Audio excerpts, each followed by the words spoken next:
it just me, or is this show pretty messed up? Hello, and welcome back to the channel. I am your only host, Liberty, and today's video is a screenshot redraw.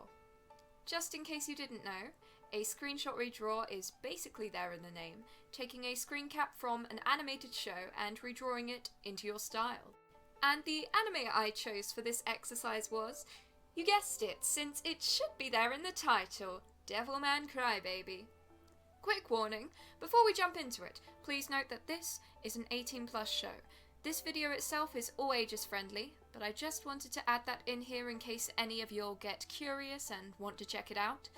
It explores some super graphic subject matter, so please carefully consider if that's something you're comfortable watching.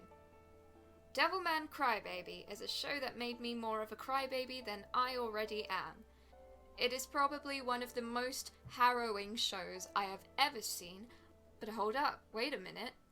This screenshot you're redrawing looks pretty chill and wholesome, and I know, and I'm aware of that.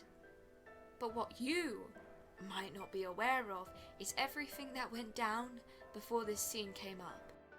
But as much as I'd love to tell you and relive through the terrifying details in this episode, I really don't.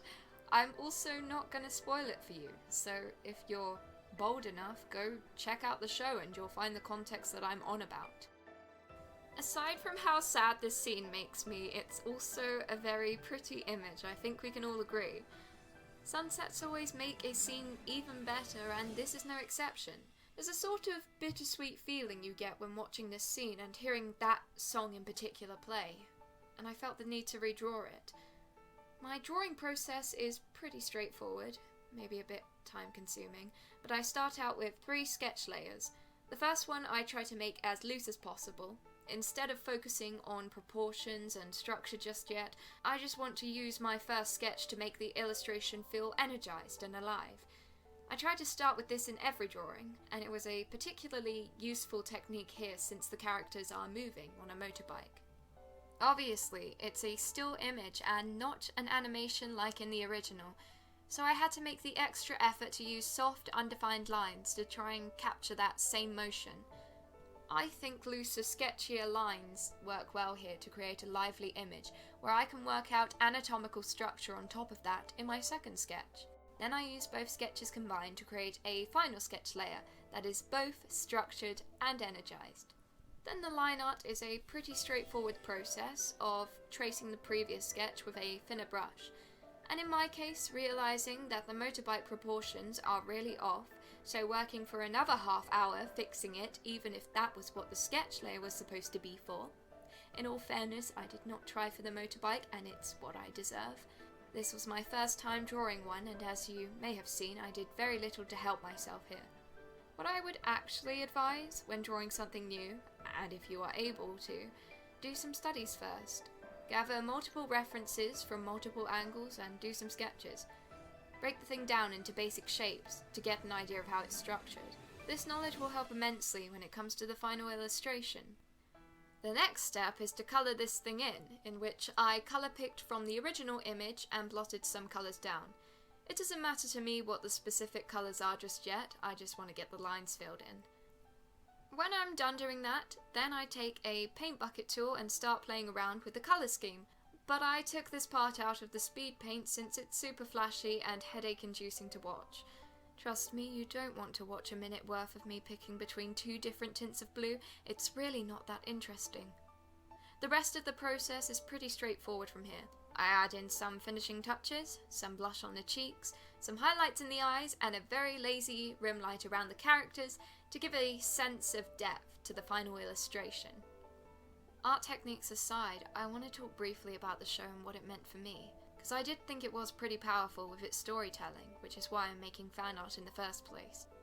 If I could sum up the show in one of its biggest strengths, it would be the way it writes its protagonist, Akira, and how he subverts the audience's expectations.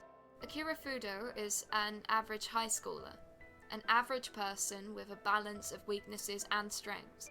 He's average looking, a bit of a string bean who isn't very good at running. He's also very emotional and very reactive to the world around him, which can and will make him cry very easily. earning him the nickname Crybaby. But I have to admire the way the show explores this particular character trait. When Akira eventually becomes a powerful creature named a Devilman, he's given an upgrade to his appearance and physical abilities, but his crybaby nature is left untouched, because it never needed improvement. Not to say he needed changes in any of the other things, but I think his crybaby nature is an important one to look at. Unlike in a lot of stories where being overly emotional is usually portrayed as a character flaw, Akira's sensitivity is his greatest strength.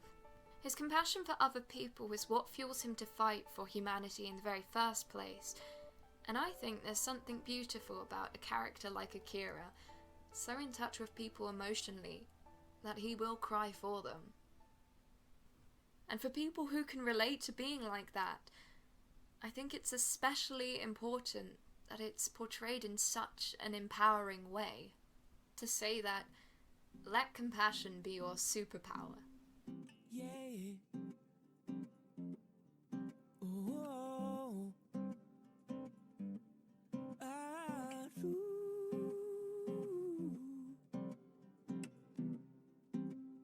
I hope you all enjoyed today's video. Please consider subscribing if you'd like to see where my art journey takes me next. Oh, and if you'd like to see more of my work, you can find me on the Tumblrs, the Instagrams, and the Twitter. Bye!